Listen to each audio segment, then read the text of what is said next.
Sejumlah pegawai perkantoran di Kabupaten Maros melakukan aksi gotong royong membersihkan kantor masing-masing pasca banjir yang melanda wilayah tersebut.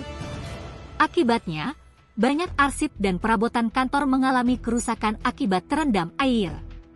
Staf Dinas Kesehatan Maros, Nur Hidayah, 38, mengatakan, aksi bersih-bersih di sejumlah gedung dinas di Maros ini atas kebijakan Bupati Maros yang meminta seluruh pegawai di semua kantor yang terendam banjir menghentikan aktivitas pelayanan sementara dan fokus membersihkan gedung masing-masing. Dari TDI pagi dikerahkan untuk dibersihkan. Ini hari masih disuruh kerja bakti, Senin normal, kata Nur Hidayah kepada kabarmakassar.com, Kamis 13 Februari kemarin. Nur Hidayah menuturkan air mulai meluap pada Selasa 11 Februari sekitar pukul 16 WITA. Saat itu pegawai mulai bergegas untuk pulang.